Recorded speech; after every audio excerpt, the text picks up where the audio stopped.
Welcome to the John Freakin' Muir Pod. Lace up those boots and sling on the pack for a romp through trails, short and long. With your host and Renaissance man, Doc. It's time to embrace the suck.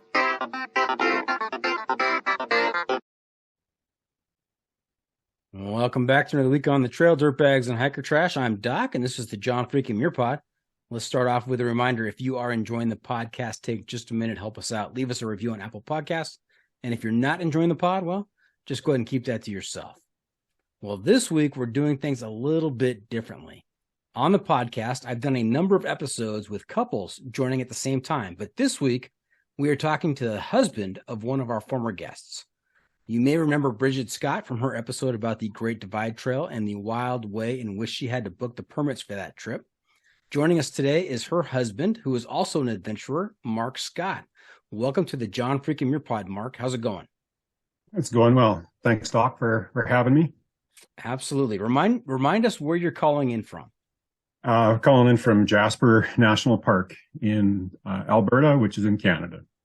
Jasper National Park. You live in Jasper National Park, or are you calling in from one of the remote bathrooms out there? No, I don't think there's any Wi-Fi out there. So, yeah, we're in the Jasper town site. Yeah. So I am jealous. What is it like living in a national park? It is pretty cool. You can walk out our front door, back door, and you can hit, 10 different trails going each different direction. And you're just surrounded by the mountains wherever you go. So springtime, you have to watch out for bears, cougars, things like that. So you're always carrying bear spray, always talking. So it's an interesting place to live, that's for sure. Now, it is so interesting in comparison. I live in Southern California, and right now the entire community is battening down the hatches because we're supposed to have some weather come in the next couple of days where there might be a dusting of snow, and everybody is just going wild on this. So everybody's really concerned. They're asking, are we going to close schools? It's just panic right now. And so just to contrast that with where you're calling in from, the wildlife, all the nature out there, what is the current snow level in Jasper? Well, this year, in fact, is a light year for snow. Our ski hill just hit the 100 centimeter base, which is about 3 feet. And we're usually twice that. And we did have a snow day today. We had a storm come through and kind of make the roads a little bit treacherous. So I commute to an outside town. And so I stayed home. I stayed off the highway today. So you're like the reverse of most national park visitors. You live in the park and you commute to a job outside the confines of the park. That's right. Yeah. A little town called Hinton, which is about an hour door to door for where I work. Oh, I imagine you have a lot of good time each day then to listen to podcasts. Well, I do. And yours is one on the favorite list. Nice. Thank you. All right. Hey, I talked to your wife, Brigid, and she had a great episode. There are still some very vivid moments that I can remember when just thinking back to our interview. The one was just the crazy way you guys had to book the trip, the reservation system. And maybe we'll get to that a little bit later. But yeah. She did not warn you off of having an interview with me. She didn't say, "Hey, Mark, what are you doing? Don't talk to this guy." No. She had a great time talking with you, and it's one of her favorite times. I think she really got to see or hear some of her sayings that she comes up with on a daily basis. So it's funny to hear her on tape or on YouTube, I guess. Yeah. Nice. Now she picked up a trail name, if I remember correctly. Is she Scrambles? She is Scrambles. Yeah. Scrambles. Yeah. Now, in your time out on the trail, have you also picked up a trail name? I do have a trail name. They call me Semicolon. Oh, I love it already. I don't even know the story, but I love the trail name, Semicolon. Yeah.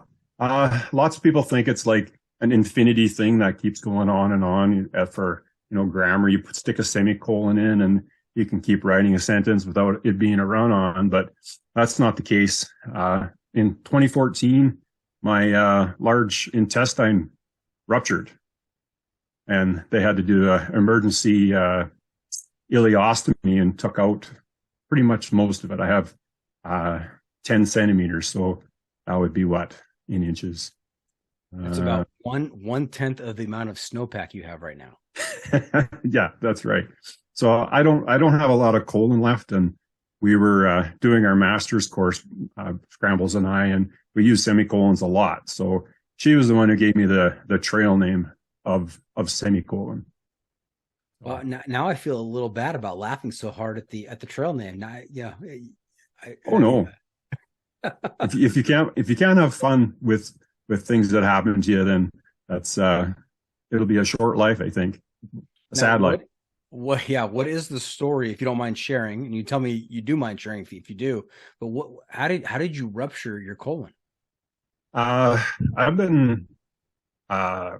had Crohn's for 30 some years. I had it diagnosed when I was 21. And Crohn's is like colitis, and it's just a chronic inflammation of the intestines. And it took 2014, so about 20 some years for it finally just to stop working, and it was scarred so badly that it just ruptured. Had a little pinhole in it, thankfully, and a little piece of fat would like cover the hole and then open the hole with my moving. So I was probably sick for, I don't know, probably a week. I didn't feel well. We had scrambled a peak Thanksgiving weekend on the Monday, and Friday is when it ruptured. Like when I went to the doctor and said, I don't feel good, something's wrong. So within an hour and a half, I was in surgery, getting it taken out. Wow. And how long is the typical colon? It's about 5 feet. 5 feet, and they took it all out except for 10 centimeters? Yeah. Wow. Well, that's just over five inches, I guess. Yeah. And so couple follow-up questions there. Number one, how does that impact your daily life? How does it impact your diet and how that all works? And number two, has it gotten in the way of you being able to get out there and explore? Like when I did have the ileostomy bag, I had to be like very careful in my planning because you had to like change out the bags every once in a while. So the summer I had it, we hiked, I think, over 300 miles down in Jasper National Park, scrambled probably 15 or 16 peaks. So it didn't slow me down. It just made planning a little bit harder. 2016, I was fortunate enough to get it reversed. So I don't have the colostomy bag anymore. And I'm as healthy as I've been when I was like a teenager, as far as my guts. I do have to be careful. I can't eat popcorn or like raw cauliflower or broccoli in fear of a blockage. But well, if you have to give up popcorn, cauliflower, and broccoli, I mean that's not that bad, right? No. You get milk duds when you go to a movie now. That's right. If you said you had to give up, chocolate cake or something, that would be a real hardship. Yes, it definitely would be. Yeah. Now I know with a 5 foot long colon, I mean the food that you eat goes through the digestive process, and it takes a certain amount of time to go through your system. Because you only have 10 centimeters, does it go through your system quicker then? Very quickly, yeah. Like by noon, I'm usually like it's gone through. I've had breakfast at 8, and so every 3-4 hours, it's usually run its course. Where I think the average person could be 6, 7, 8. I've hiked with some guys who don't poop for 2 days, so I don't know how they do it. They've got 10 foot long colons. I guess so. They've got extra. They're double colon instead of semicolon. Double colon, yeah. Now, I mean, when you had the colostomy bag, I mean, it's like walking around with your own wag bag. I mean, you didn't have to worry about digging a hole. No, that's right. It was, dare I say, a poopy situation, but I managed. Yeah. You got to find the silver lining, semicolon. Always find the silver lining. Exactly. You got to get all out there. All about perspective. All right. Well, Have you listened? I imagine you've listened to the podcast before since Brigid's been on it, and you mentioned it's on your favorites. Yeah, I have. I've like Quadzilla and Jupiter. Those were like great guys to listen to. One of my first ones what tuned me into your station was the interview with Constantine or Ryan Bunting. And the reason I was listening, because he had done the Great Divide Trail with his partner Magpie. And I wanted to hear his version of the Great Divide Trail. And they definitely had a rougher time than we did. They left much earlier, had way more snow, way more rivers to cross. There was one case where they almost drowned crossing a river up north. And when we got to it, it was pretty mellow. So it was an interesting listen, that's for sure. Did you listen to the Trail Savants episode? The four guys that did the calendar year Triple Crown? No, I haven't. No. Okay. That came out like maybe a month ago or so. I managed to get all four of the guys who completed the calendar year Triple Crown on the same episode. Oh, nice. It was co-hosted by Jeff Garmeyer too. So he came on as well, added a little comedic flavor. We ran into Quadzilla on the end of the PCT this summer. So I kind of fanboyed him a little bit. Like, that's kind of embarrassing to say, but I had been waiting for him to pass us for weeks, and he finally passed us just before the border. So it was a good meeting. I definitely remember that. Now, Semicolon, take us through that. I mean, I've always been a little curious about, what is a thru hiker fanboy? How does that whole experience go? Well, you're looking over your shoulder lots. Like, is he coming around the corner? Like that kind of stuff. And then when he finally came up, he was wearing his distinctive Triple Crown shirt, and the quads, you can't mistake anybody. Those quads just stick right out. So I said, hi, how you doing? And we had some news about Hearts Pass being closed. So we exchanged that bit of information. And I was a little worried about getting out. And he was like, it'll be fine. They'll let us go. And he was right. It all worked out in the end for us. So, but it was a short meeting, and we definitely couldn't keep up with them. Now, Semicolon, did you slow play it? I mean, did you not let him know right away that you knew exactly who he was and that you were a big fan? Or did it come out immediately that... Probably in the first 3 sentences, I was like, I've been following you since the Appalachian Trail. So, yeah, it was pretty quick. Nice. And what did Brigid think of your fanboying? Well, she still ribbed me about it. Yeah. Of course. Eat a little crow when we talk about Quadzilla. All right. Well, hey, you, as a regular listener, you know that we have a segment towards the end of the episode called the Pro Tip Insight of the Week. And that's where I will turn to you and ask you to share some trail wisdom with our listeners to make their next outdoor experience even better. So don't be surprised. Okay. Now, you are on the hook for trail wisdom, throughout the episode, but sure, there's that one at the end for sure. Okay. The Must Bring Gear Review. Hey, Semicolon, another feature we've been doing this season is the Must Bring Gear Review, sponsored by the ultralight backpacking gear company 6 Moon Designs. And here's how it works. If you were to let a stranger pack your bag with pretty much generic gear for a multi-day hike, what is the one specific piece of gear you would insist on being packed? And if you've got a particular brand for that specific piece of gear, even better. So, Semicolon, what do you have to have with you out there?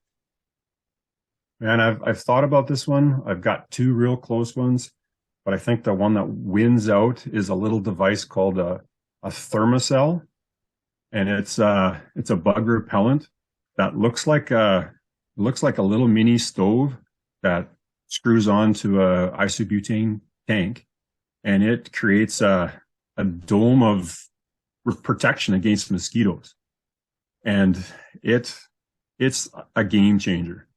Like this summer in Oregon, when the mosquitoes were awful, we were able to eat supper outside the tent consistently.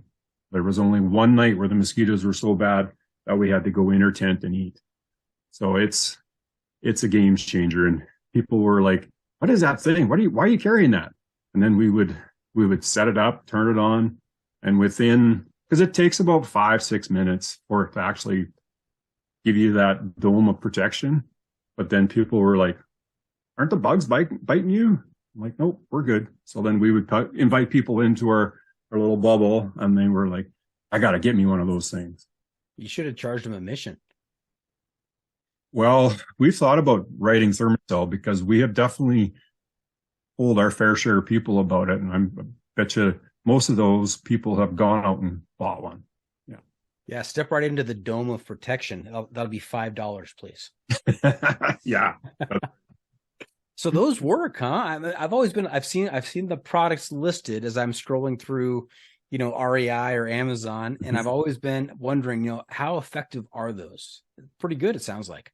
They're really good. Like I said, there was one night, a little lake called Storm Lake in Oregon, and they just didn't care about that thing that night. But other than that, you could have 100 mosquitoes swarming you, and you turn it on, and in 5-6 minutes, they just go away. And you can see them. They hover above you, but they won't come any closer. They just scared of that, whatever poison it is. It's probably cancer causing, but we'll deal with it later. It can't be as bad as the 100% DEET I rub all over my face and arms until my lips are numb. I realize that when my lips are numb that I've probably gone a little bit too far, but I don't want the bug on me. I don't want the bites. Yeah. Now I've had several guests on here that have quipped that the state bird of Oregon is the mosquito. Oh, I believe it. They carry you away if you're a small child. They grow them big up there. Very big. Nice. Now you said you had two, and you're kind of waffling back and forth between the two. What's the second one? Can we get a bonus one for this episode? Sure. My sleepwear. Like, I know lots of people don't wear it. We've run into lots of thru hikers that don't wear sleepwear. They just crawl into their sleeping bag. And I can't do that. I have a very lightweight pair of long johns and like a base layer top. And it weighs probably 6 ounces, but it's nice. Like when you get into camp, wash off a bit, climb into those, get into bed, you feel somewhat clean and fresh when you do that, as opposed to climbing into your sleeping bag all gross and grimy. And even if you wash down, you don't get a good job cleaning off in a lake, really. Yeah. So you're saying that other hikers they climb into their bag au natural, or are they just wearing their scummy clothes from the day's hiking? I've seen a lot of that. Yeah. Both. Just crawling into tent, and you can hear them sawing logs in minutes because they're exhausted. So I don't think they had time to change or anything. They just crawl in, go to bed. All right. So good base layer makes you feel better. Got it. Yeah. All right. Well, hey, to help us talk about some gear for a little bit longer, we've got It's the hiking pole. the hiking pole. This is pole spelled POLL. Like a survey, not like the gear that you hold in your hands out there on a hike. And this is a 7-question survey that's going to help me give you a score on the sanity scale from 1 to 100, with 1 being completely insane and 100 being completely sane. Now, if you are married to Brigid, if you're married to Scrambles, and you've hiked the Great Divide Trail, it's an automatic point loss of 25 points. So your highest possible score is 75. 75. All right. Okay. I think that's fair, right? I think so. Yeah. Yeah. Now, if I were to ask Brigid, what would you score semicolon on the sanity scale? Where would she put you? I mean, she knows you best, so Probably like a mid 60. I'm not too crazy. I do some crazy stuff, but I always am cautious, I guess. So yeah, probably 60 in there. 60-ish. Okay. All right. So are you ready for this? 7 questions. Sure. These are all hiking related, and we're going to find out which side of the issue you fall on for each of these. Okay. Okay. Question number 1. Trekking poles or no trekking poles out there? Trekking poles. Yeah, for sure. When I first started hiking, didn't use them. And then I think the next year I decided going up some peaks, scrambling peaks, and coming down, it was a game changer because tripping on, scree and talus, you're constantly flopping all over, and it definitely saved my knees and my face, quite a few times. So definitely hiking poles. Yeah, they do help with the knees, and it is an extra point of contact with the ground. I mean, how many times I can say it saved my face probably at least 24 times where I could have got down hard, but was able to catch myself because of the pole. Yeah, for sure. And I've bent quite a few doing that very thing. Yeah. Do you have a favorite brand of trekking pole? We've been using Black Diamonds for years. Yeah. With the shocks in them, but they've changed how they're designed. They've got a quick release on the bottom, and I broke a pair in where was it, within the first 2 weeks this summer. So I've gone away from that, and I'm trying some Compardels, see how they work. How complicated can a pole get? You're just thinking, okay, it's a hiking pole. You're telling me that the Black Diamond hiking pole, and this is my listeners are going to say, who is this guy talking? Because aren't you supposed to be expert on hiking stuff? But I have never heard of shock absorbers and quick release on a hiking pole. Oh yeah. And that model has been around since, I think we bought our first pair in 2009 with that shock. So maybe it's one of those things we can get up in Canada and down in the States you can't. It is the Canadian shock absorber model, right? I guess so, yeah. Nice. I'll have to put that on my list. Put it on my Christmas list. All right. Question number 2, what's on your feet, boots or trail runners? Trail runners. Yeah.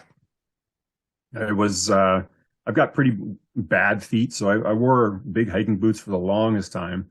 And then we did the Great Divide Trail while watching and hearing Constantine talk about all the river crossings and how the trail runners, they dry out much quicker. And we made the switch over then. And it's been good. It's like you no way you can do 30 miles in a big set of heavy boots. Well, I can't anyway. Yeah. So, I mean, it sounds like you've made the natural progression from kind of what you thought hiking should be about. You didn't have poles at the beginning. Now you have poles. You started out in boots. Now you're in trail runners. So you from your experience, you have evolved to where you are right now. And so for any of our listeners out there who maybe novice hikers, or maybe not hikers at all, but are considering doing some hiking and some backpacking, take it from the experts. These things are important, and people, experienced hikers, have arrived at these decisions for a reason. You don't have to, feel the pressure to wear hiking boots and not take trekking poles. So that's part of the reason we do this poll.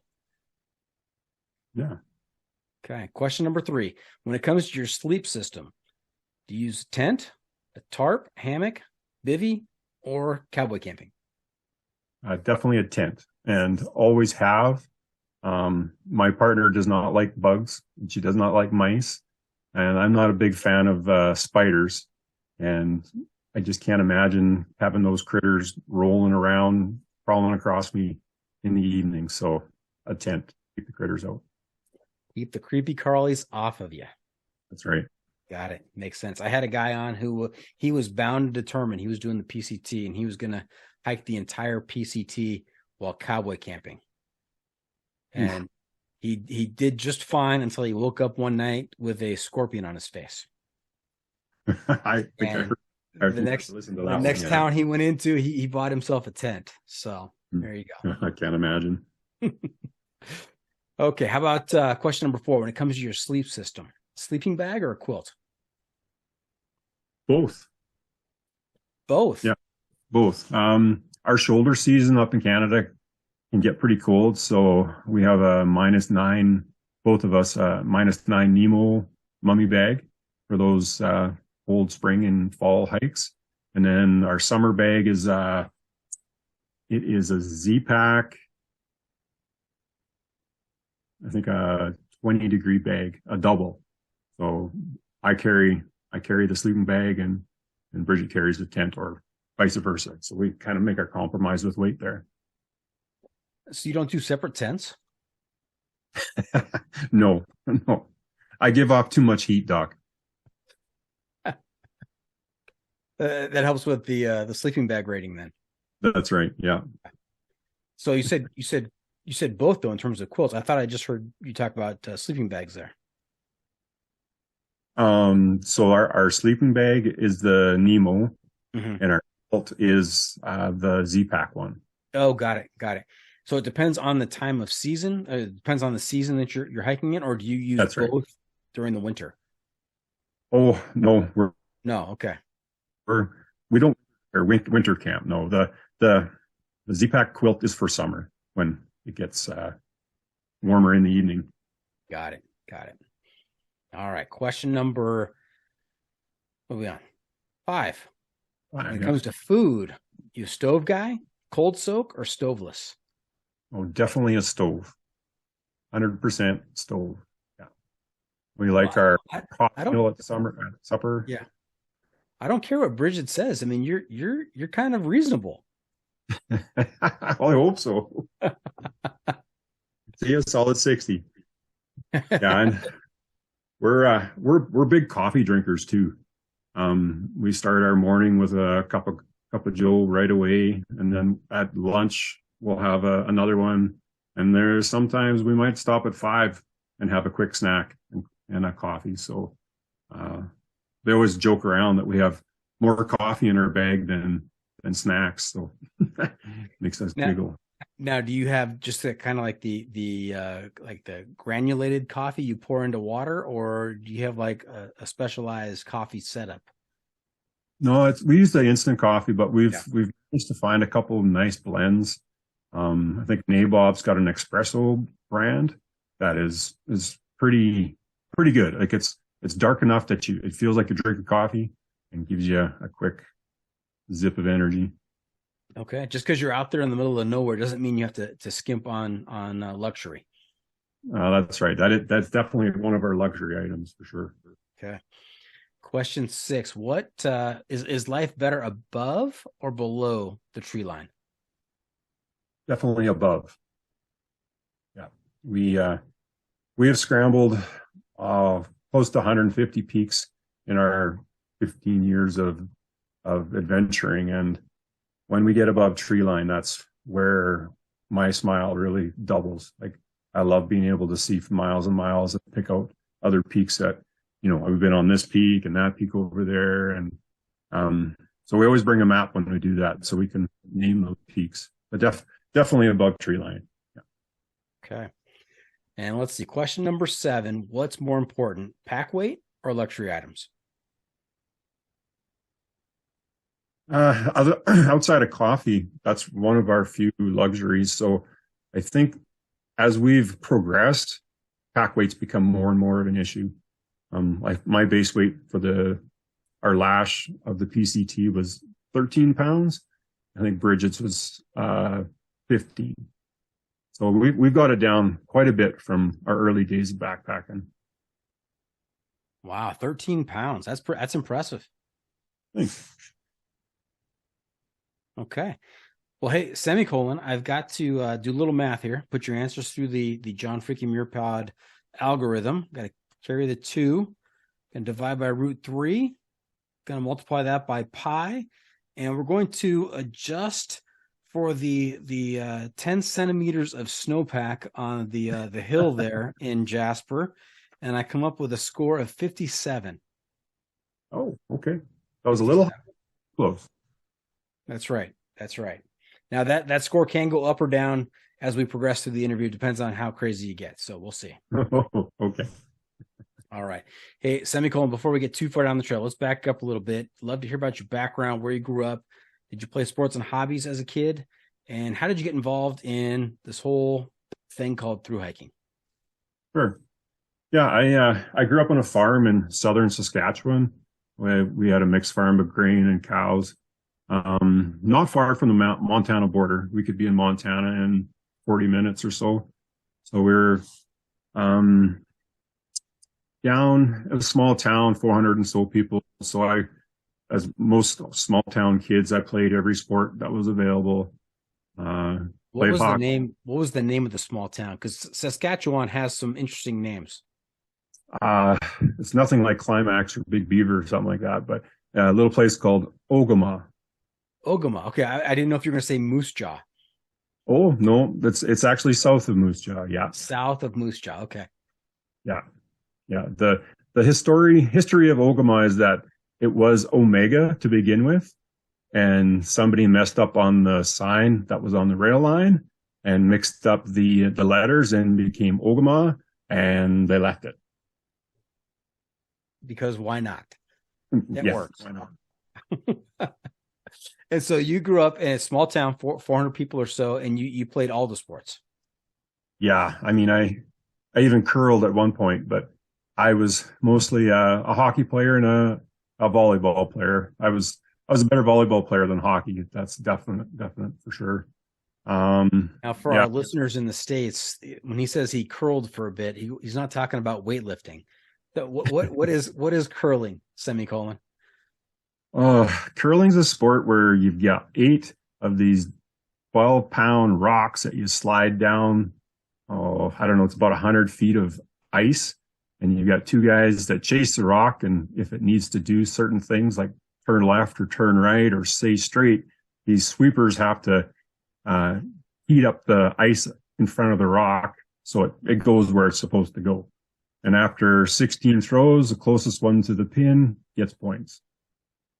And were you? What are the different positions? There's the sweepers, as you mentioned. What about the guy who initially slides the rock? What's the name of that position? Well, they're called a first, who throws his first 2 rocks. A second, real original, throws the next 2.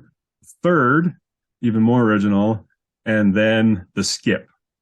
And the skip is like the captain of the team. He calls most of the plays and stuff. If you want to call them plays, I guess. I don't know. I only did it for a year. So.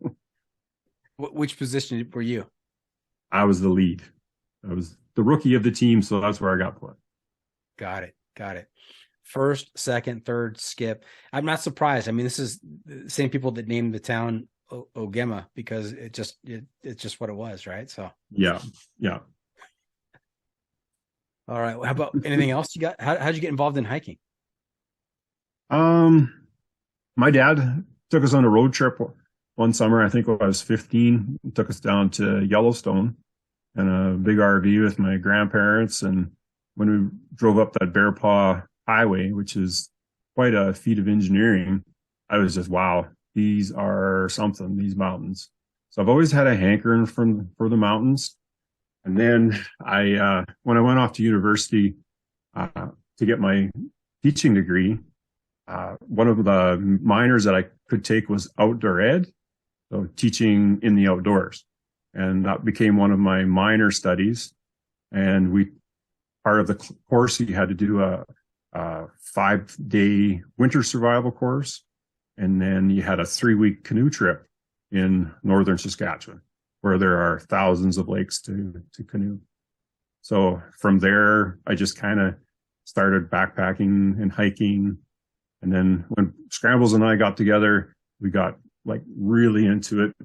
Living in southern Saskatchewan, we were closer to Montana, the Jasper National Park, than our own Canadian mountains. So we would jump over the border and cross over on the number 2 to the glacier, and we could be there in 7 hours. So that's how we kind of cut our teeth in hiking and slowly progress from hiking to scrambling. And then the bigger hikes. Our first hike was, I think, 3 days. Our first backpack was 3 days, and our pack was probably 60 pounds for 3 days. We had stuff falling off everywhere. Yeah. A couple questions, semicolon. One is, Sure. I've talked to a few guests who have talked about their college experience and having either a major or a minor in some kind of outdoor education or recreation where they do these just fantastic things, like you said, these remote hikes and just getting that under their belt. I mean, how cool is that to have that experience in college? I wish I would have known about that when I was in college. I would have gotten a much earlier start on this outdoor stuff than just 8 years ago. So yeah, I'm very jealous about that. Very fortunate I was. Yeah. Yeah. And then when you met Brigid, did you know right off the bat that she was into the same kind of things like hiking and scrambling, or was that part of the matchmaking process, or you just got lucky that way?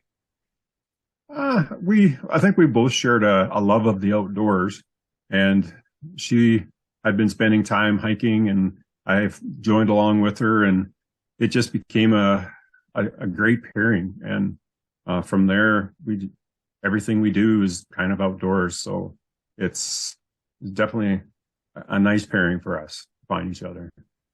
Nice. It's awesome to have a common pursuit like that and be able to do it with each other out there in the outdoors. When I say do it with each other, I'm talking about hiking. I don't. Well, yeah. of course. Or, okay. We'll leave it there. All right. Yeah. Very good. All right. Now, we talked a little bit earlier about you commuting for your day job. What is your day job?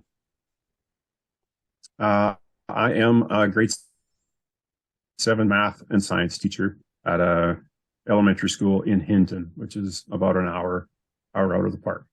Okay, so great. You said grade 7 and 8, and then you said elementary. Now here in the States, that'd be considered like junior high or middle school. Are the schools a little bit differently in Canada? I think it goes from division to division. Like our town, or the town I work in, they don't have a middle year school. So the elementary goes from K to 7, and the high school goes from 8 to 12. And I think there are other school districts that do have that middle year population, but I don't think we have enough kids to warrant that next level of middle years. Yeah, I'm sure it depends on the town population. You said it was Hinton? Hinton, yeah.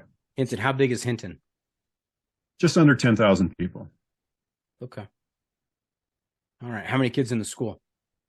We have 320, and that's our K to 7. Wow. Okay. And do you prefer science or math? I prefer phys ed, but these are the jobs that I could find. Can't be too picky out here. So yeah, that's what's there. And if I had to choose between math or science, I think it would be science. Science. And is there a particular lesson or unit that you prefer to teach in science? Is there a favorite time of the year because you're going to get to that unit and be able to share it with the kids? I like the ecology part. We can get outside and do some field studies in our forest and in the foothills. I also like our heat and temperature. One of my favorite labs is I get the kids to make sleeping bags out of a variety of material they can find. So, house wrap, mylar, poly, fill it full of straw or grass or whatever they have. And then do you go out and take those sleeping bags and try them out? And is this like a Canadian sweatshop? It could be. I could make up my own company. We'll call it Zed Packs. Zed Packs. Oh, that's great. That's great. All right. Any of your students listening in right now? I don't think so. My grade this year is they're not a true outdoors group. They spend a lot of time indoors playing video games. So it's different than the last few years. My last few years were quite adventurous set of kids who love skiing and hiking and backpacking. So they were right up my alley. Now, semicolon, I'm going to give you some advice here as an educator. I think you need to pull back onto go back to your college roots and your minor in outdoor education. You need to schedule a 5 or a 7 or a 9-day trip out into the middle of nowhere with these kids, kind of like outward bound. You teach them some real values here. Yeah. Get them off the video games, get them outside. Disconnect them. Yes. Yeah. All right. Hey, we're going to take a quick break. When we come back, we're going to get into some tales from the trail. We'll talk about the Great Divide Trail. We're going to talk about what the heck this LASH thing is that you mentioned earlier on, and hear about some peak bagging. So stay tuned for that. We'll be right back. And welcome back. We're talking to Mark Scott, a.k.a. Semicolon, about his life up in Jasper National Park. It is a national park, right? It is, yeah. Yes. Yeah. Okay. and how he makes a living. And now we're going to talk about some adventure. Although, I guess you could say that teaching math and science to seventh graders, that's an adventure every day, right? Yep. Every day, every hour, there's something different to explore. Mm-hmm. Yeah, I'm in education as well. And there are plenty of days where I come home and I say, when I got up this morning, I had no idea I'd be dealing with that. Mm-hmm. I can appreciate that. Just what happens in education. All right. Let's talk a little bit about some hiking adventure. Now, how did you get your start? Did you immediately start off with the Great Divide Trail, or did you have some preliminary experiences to try out the gear or just to get acquainted with backpacking? My very first backpack was in Waterton National Park with my dad when I was 19, and that's shares the same border as Glacier National Park. That's part of that Peace Park. So that was my first kick at the can, and we had like the old school tube frame backpacks, big old sleeping bags that weighed way too much. Brought in a cast iron frying pan to cook our supper. It was a heavy pack. Good thing it was a short trail. And then from there, how far was it? I think about 11 kilometers, so just over 6 miles. Okay. Now, the dad, as a dad myself, and going on a hike with a 19-year-old, I would, of course, make him carry the big, heavy frying pan or the other stuff that we brought. Is that what he did? Were you the pack mule? Pack mule. I had the frying pan. I had all the fishing rods and the tackle as we were up there to fish. So yeah, I was definitely the mule that day. Yeah, and that was back when you had all of your colon. So I mean, that's to be expected. That's right. Yeah. And from there, I think our next few years I spent in Glacier National Park. We started off day hiking a lot. We did a lot of the trails around the Two Medicine, the Mini Glacier area, a lot of the day hikes there. And then we just slowly progressed into 3-day backpacks. I think our first one was into Glens Lake Head in Glacier National Park up in the northern part off the Belly River.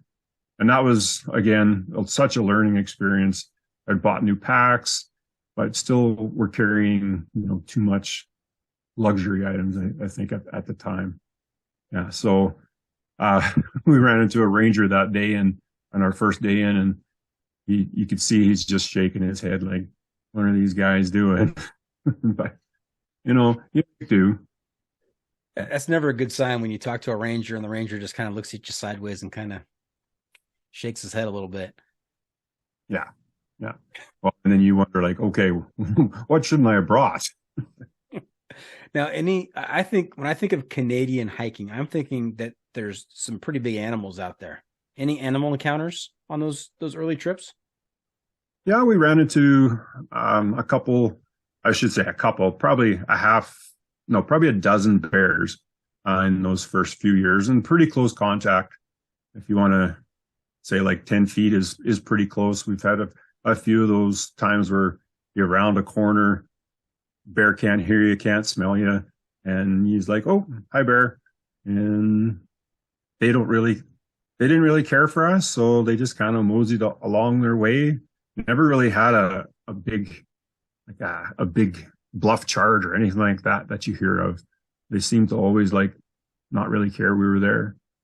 But yeah, definitely many bear stories to tell you. Yeah, grizzlies or black bears? In Glacier, was mostly grizzlies. The black bears usually ran away right away as soon as they would see us. But there was an occasional bear down in the south part, black bear in the south of Glacier. Now, two different approaches when you encounter bears, depending on what kind of bear it is. I mean, if it's a black bear, they say to get big, right? Make yourself big and loud, to try and tell the bear that you shouldn't mess with me. Yeah, and that typically works. Now with a grizzly, I hear that the approach is that you trip your partner, push them down, and you run as fast as you can. Run like hell, yeah. Run like hell. That's right. No, with the grizzlies, you're supposed to play dead, right? You're supposed to curl up in a fetal position, which, man, that goes against every instinct I have. Oh, definitely. They would always show the bear safety video in Glacier National Park, and that was one of the hilarious parts of it, when they would fall on the ground and do the safety thing so the bear couldn't flip you over. I've seen a bear rip through a stump of a tree like nothing. He's going to flip you over like nothing. So I might fight back. Yeah, this is not a wrestling match where you're trying to not get pinned. This is something with claws and teeth. Yeah. Yeah. Now I'm probably gonna get an angry email about bear safety, and you're supposed to play dead, and so okay, I stipulate that. I'm just saying it would be tough for me to do that, knowing what it's gonna do. Mm-hmm. Yeah. We always carry bear spray. I've never had to discharge it. Had the safeties off quite a few times, but been lucky enough that they've always, once they realize who we are, they seem to like, oh, humans. Okay, let's go. Yeah, I talked to a guy. I don't know if you heard the episode. Might have been Chattahoochee, who had his bear spray in his tent, and there was a bear outside, and it was too close for comfort, so he was gonna let it rip, and he didn't get the tent flap open all the way or something, and end up Oh no. spraying it in his tent, in a closed tent. He was suffering for a while. Yeah.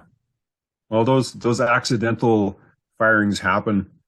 When we were doing the Great Divide, one of our friends was using the washroom in the bush, and we hear this, and we're like, uh-oh. When she stood up to pull her pants up, she discharged her bear spray. So luckily it went mostly on her clothes, a little bit on her hiking poles, but it was accidental. She wasn't trying to use it as a bidet. No. No. Ouch. Yeah. All right. Now, so I remember vividly Scrambles telling me about how she was set to book all the permits. I think it was for the Great Divide Trail. Yes. Yeah. Right. And she talked about this having multiple devices up. Am I remembering this correctly? Oh yeah. I think practice run. She had multiple devices up. She had like enlisted friends to assist. I mean, this is some crazy scenario. I have heard that they've made the permitting system in Canada a little bit more user friendly since then. Do you know if that's correct or not? This year, in fact, they're supposed to have revamped it. I'm not sure of the date that we can actually book yet. I don't know if they've released that date, but there was an article just this weekend about how they figure like it was the same people that did the revamp, that did the crash in 2021, it crashed on everybody. So the people making the improvements were the people who had a system that didn't work in the first place. So our fingers are crossed. Doesn't inspire a lot of confidence. No, it really doesn't. Not at all. All right. So the Great Divide Trail, it is about 700 miles, I think. Maybe 1,100, a little over 1,100 kilometers. Yeah, it depends on, there's some alternates that can add some mileage to it. I think it was around 1,200. Well, when we did it, we didn't do every alternate, but I'd say we did 3/4 of the alternates that were out there for us to do. Now, how long have you two been married? Oh, put me on the spot here. 2000. We can edit this part out if you get it wrong. So 11 years. Yeah, it'll be 11 years in May. 11 years. And how many years into the marriage did you guys look at each other and say, you know what, let's go on a 700-mile hiking trip? Well, that was a memorable evening because we were sitting down planning out our summer adventures, and we kept putting in these sections of the Great Divide Trail as like a 7-day trip or a 6-day trip, that we could do in our summers off. And then we got another section in there and then another section in there of the Great Divide. And we just looked at each other and almost simultaneously said, we should just do the whole thing if we're doing 3 out of the 7 sections. So within like a couple minutes, we decided we're going to hike the Great Divide. Well, we had talked about it for a few years beforehand about doing it. We had run into a set of brothers that were from the Netherlands in Banff that were doing it before gut hooks, before the real navigation systems that we all use now. And when we met them, they had those rings that you can put paper or keys in. He had all his maps on this little key ring. So if he needed to go to section F, he just flipped F. But that thing was probably, 2 inches, 3 inches thick of just maps that he had photocopied. And he was carrying that around for the summer. Luxury item. Yeah, that's right. Now, I mean, cohabitating, being married, I mean, that's there's work that goes into that. Let's just say. I mean, it's not always easy. It's not always sunshine and rainbows. It's especially during the first 10 years. I've been married. I've been lucky enough to be married for 30 plus years now. And those first 10 years, you are learning each other, and you're kind of getting this whole way of living and thinking and acting. You're getting it down. And so during the first 10 years, 11 years, and going out on a 700-mile backpacking trip, I mean, that adds a whole new level of stress to the relationship. How did it go? It went really well. Like you say, you have your moments, but very rarely do we have those moments together, like at the same time. So if I'm having a bad day, she's usually not, and she can get me out of that funk, and it goes the other way as well. I think it only made us stronger, closer, because there were some wild things out there that you had to work together. So in order to make it work. Fantastic. What sorts of wild things? We'd love to hear about wild things happening out there. There's a few routes that got a little sketchy. There was an alternate called the North Over, and you kind of go out of the national park into British Columbia, and at one point you're walking across probably 100-foot stretch where the ridge is maybe 6 inches wide, and it's a drop on both sides. So you have to be cautious, and you have to be, careful where you step and paying attention. And the day we did it, there was wind gusts up to 80 or 90 kilometers an hour. And when you're on a deadline like we were, we just had to do it. And we would wait for the gust to go down and then go. And then wait for the gust to go away and then go. So that was definitely one of those times where we had to coax each other over certain spots. Now, semicolon, I don't want to shock you with this, but wind gusts are not like the ocean tides. They don't have a set schedule. So waiting to go between gusts, not sure how accurate you could possibly be on that. Well, we got across anyway. Okay. Now tell us the route of the Great Divide Trail. 700 miles. Where does it go? What path does it follow generally? Well, the southern terminus starts in the Waterton Glacier National Park border. So on the 49th parallel, and then goes up, follows basically the divide up to Coleman, which is a small town just on the border of Alberta and BC, and it goes up through Assiniboine Provincial Park, goes up to Banff, or more particularly Sunshine Village, and then snakes its way through Banff, through Banff, Kootenay, then Yoho, and then through some backside of Banff that nobody ever goes to. And then you're halfway once you hit Sask Crossing, which is not quite the edge of Banff and Jasper, but you kind of snake your way into Jasper from there. And then you go all the way to Jasper's town site, and then 300 kilometers north of that, and you finish at the northern terminus, a little lake called Kakwa Lake in Kakwa Provincial Park. Okay, now Yoho, was that originally Yoo-hoo and then somebody misspelled it and they just left it as Yoho? Oh, that would be a good story. No, it's not. I'm not sure the original name of Yoho, where it came from.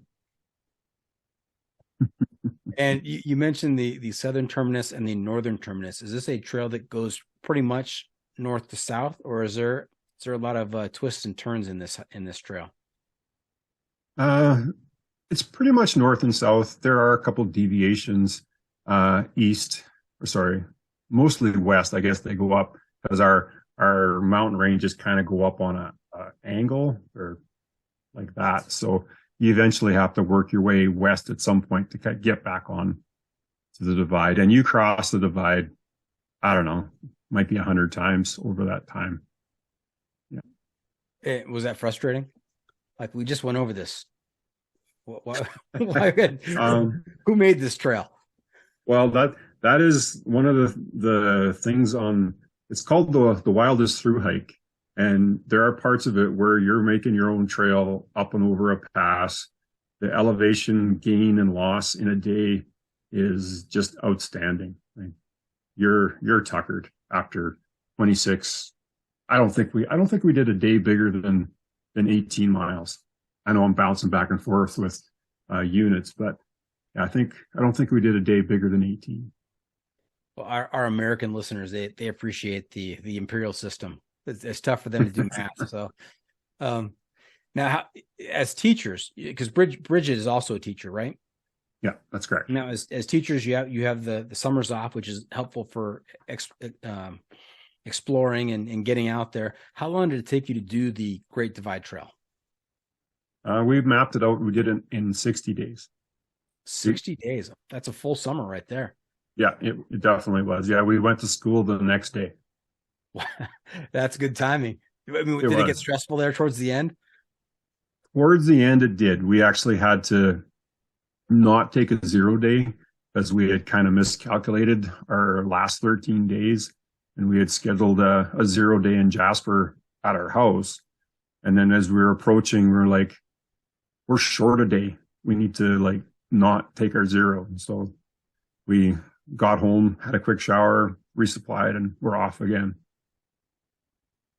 Wow, that right there is a little crazy to me because, resupplying at your house, I would have the tendency to say, hey man, there's a nice bed in the house right here. I mean, yeah. Do we have to go back out? Can we just, call it a deal? And that takes a lot of willpower. Yeah, it was a little hard to leave. That's for sure. Now, what did the two of you learn about each other out there on the trail? Well, I learned that Brigid doesn't like deep water. Like, we had to do multiple water crossings north of Jasper, and some of those crossings were, well, we call it sea level for crotch level. So they were there on her. She didn't like that at all. I don't know if Zed Packs and sea level. You're killing it, man. You're killing it. I think she probably learned that I get hangry in the morning, and not to take offense when I'm a little bit grumpy until I eat something, or until you get your flavored coffee. Yeah, that too. Yeah. All right. Any other good stories from the Great Divide Trail before we move on? Oh, there's a few, I guess. There was, well, I think Brigid alluded to our snowstorm day called Winter Island. So that was interesting. There was also a time where we were going from Blueberry Lake to Best Pass, which is just entering Jasper National Park from a different park. And I decided to lead that day, and my far out app or gut hook at the time just would not work. And we had to go up and over this wide open meadow. It was huge, and it was just covered with rocks and lakes and ups and downs. And my far out would not work, and there was no trail to follow. So I ended up leading them almost, I thought it was closer to 2 miles. Scrambles says it wasn't that far, but kind of we were supposed to be going directly east, and I was taking them south, and just created a whole bunch more work for ourselves. And as soon as I got to the top, I was frustrated and mad with myself and the GPS. That far out app decided to work and like took me exactly where everybody else was. So that was one of the, I guess, wild and frustrating times for me out there. How are you with a map and a compass for when the GPS does go out?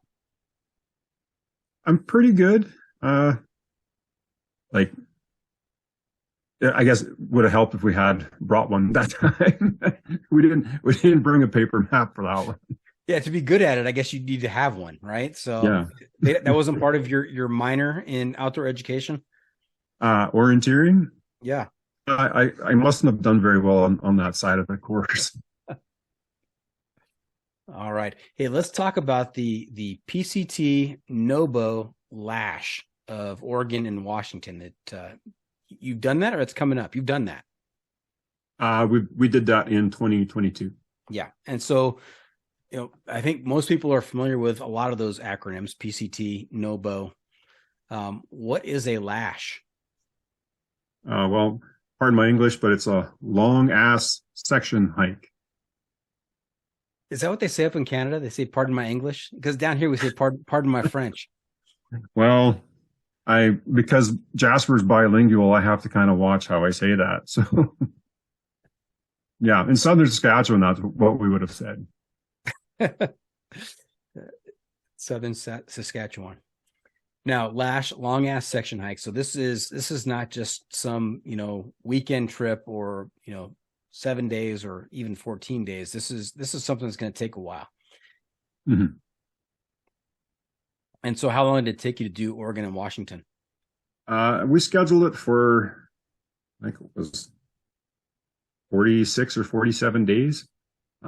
We started July 1st, and I think we were picked up at Harts Pass on the 27th of August. So, and we had, I think, 2 0 days in that time. A couple, Nero days where he'd come in, short day, rest in town, and then leave the next morning kind of thing. But no, only two true zeros in that time. And any desire to finish the PCT? I mean, you're almost done. You've done 2 of the 3 states. Well, it is definitely on our list. We've got our permit to go southbound from Ashland. So we'll go down probably July 1st again. Nope, sorry. We're going to kick off school a little bit earlier. So we're going to go down, I think it'll be June 25th or something like that, and then head south and see. Hopefully we can get to South Kennedy Meadows in that 60-day-ish time. Nice. So do you foresee actually doing the PCT in 3 separate hikes? You've already done Oregon, Washington. You're going to do Ashland to South Kennedy Meadows. Then would the final piece be from Kennedy Meadows to Campo? I think we're determined to do the entire thing in its entirety at some point.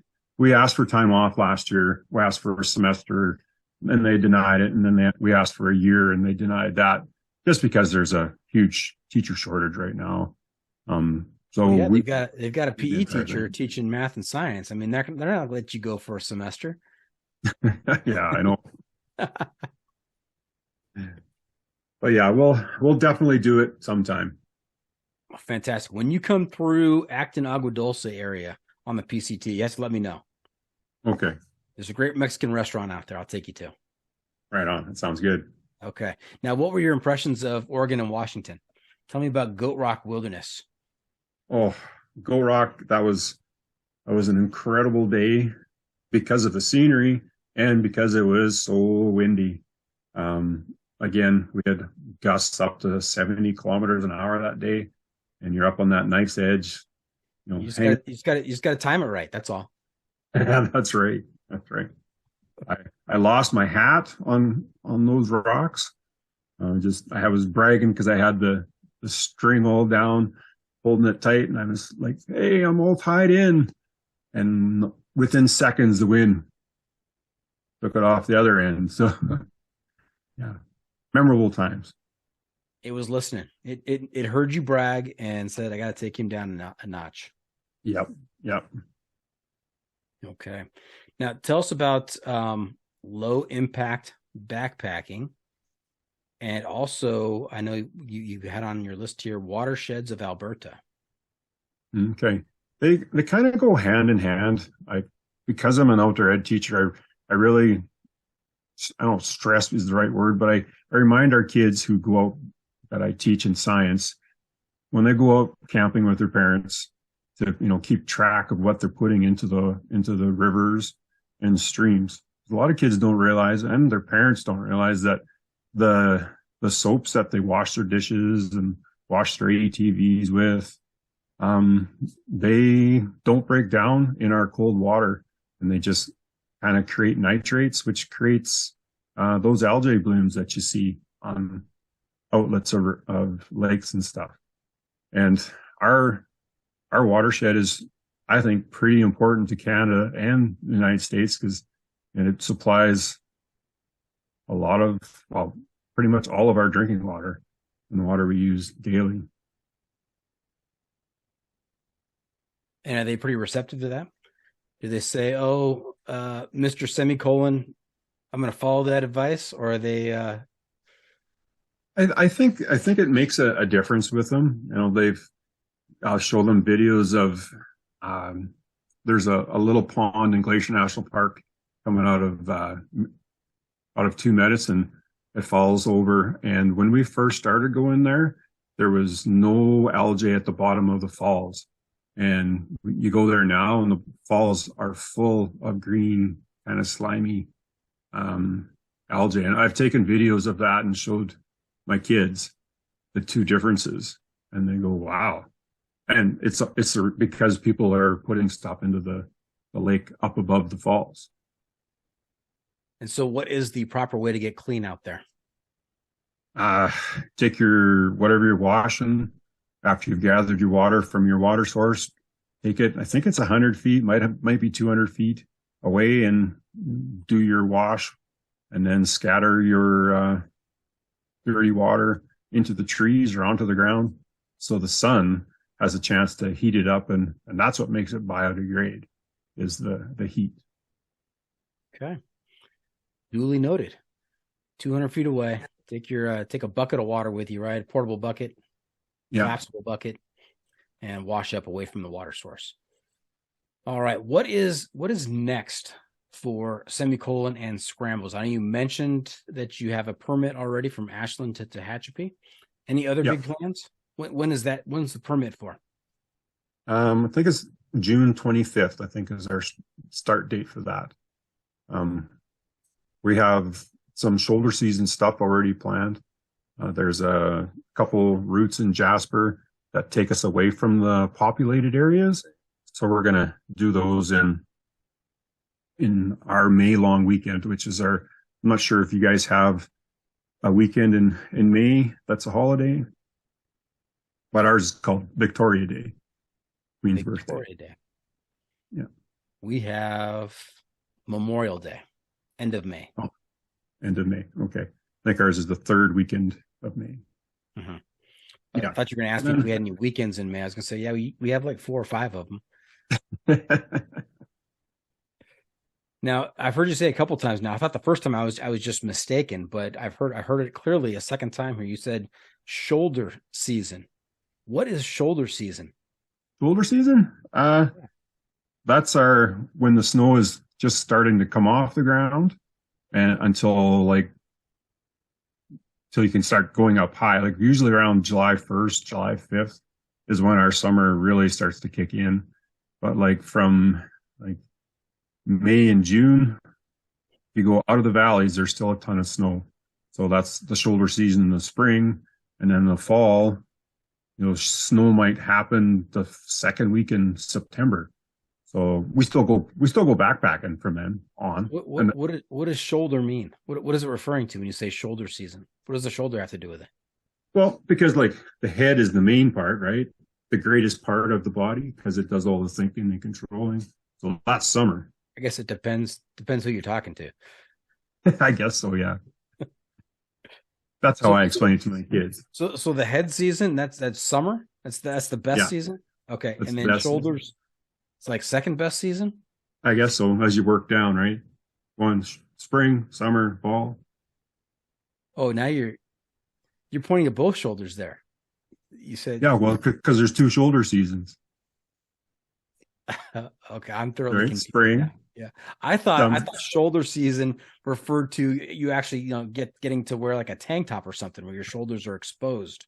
That's not correct. I don't think so. Okay. It's too cold up here for that. Got it. Actually, I don't got it, but that's okay. That's okay. All right. And then what is this in 2024 I hear about a CDT hike?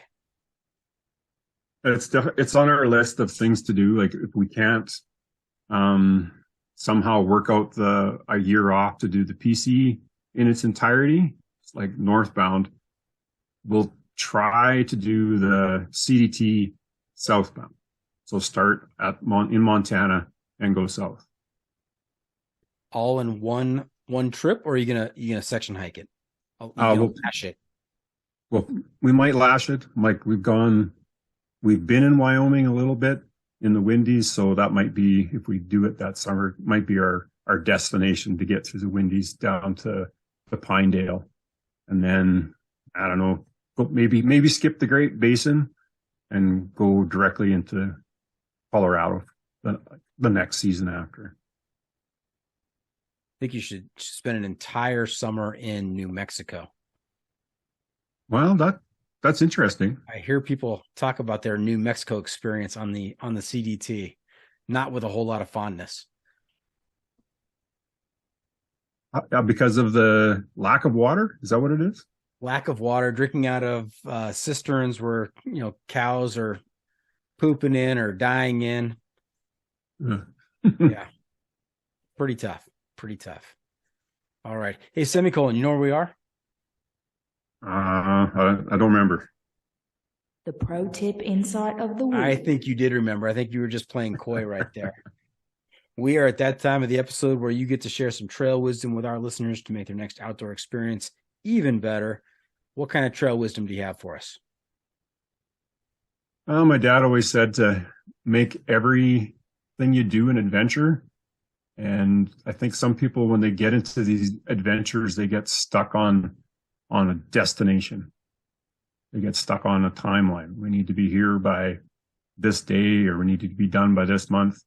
And there's lots of times where you're walking with your head down and you're missing a lot of cool things. So I always like to say, keep your head up, keep your ears open, and you will enjoy what you're doing way more than just looking at your feet. That is a fantastic pro tip. I think that is one of my favorites. It doesn't just apply to hiking. It applies to life. I think I've said a couple times on this podcast that, nobody ever tells you, or they don't tell you enough that, when you're a kid, you're always looking forward to something. What's my career going to be? Who am I going to marry? What college am I going to? You're always looking forward. And then at some point in your life, like the age I am now, you start looking back and you're saying, oh, you remember the good old days. You remember we did this and the kids were this age and we were doing this. Nobody ever tells you to soak it all up and live in the moment. Don't just put your head down and march to work, 40, 50 hours a week, thinking about retirement age.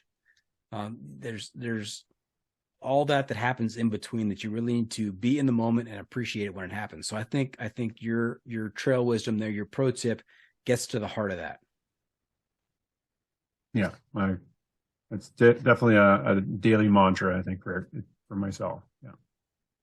All right. So there you have it. That's it. This episode is just about in the books. Hope our listeners enjoyed our time with Semicolon. I want to thank him for joining us this week. Mark, how can our listeners keep up with you on social media, and where can they find updates on your latest adventures? I have an Instagram account called Mark Scott Adventures.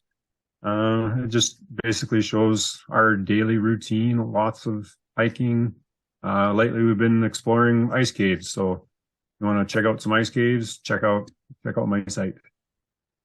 A lot of ice caves in Jasper National Park. They're becoming more and more accessible. If you're willing to, walk 6 or 7 miles away from the road. Okay. Remember to check out the pod on social media as well. We are on Facebook, YouTube, Instagram, Twitter, and TikTok. And if you have comments or clips you want to share, you can send it to me at johnfreakinmuir@gmail.com. The Adventure Media Recommendation. Semicolon, also looking to you to share a recommendation for a book, a movie, documentary, website, some sort of adventure media to keep our listeners connected to the trail. Call this our Adventure Media Recommendation. Any ideas? There is, I guess, a movie that I am fond of. It's called The Alpinist. It's about a young Canadian, that's right. Yeah, who signed these contracts for media people to follow him around while he's scaling these huge ascents. But he would just go out on his own without telling anybody and do it first, come back, and then take the crew with him. And the crew was so upset with him most of the time because he just did it his own way, which I kind of admire. Yeah. Incredible movie. Have you sitting on the edge of your seat. Highly recommended. Mm-hmm.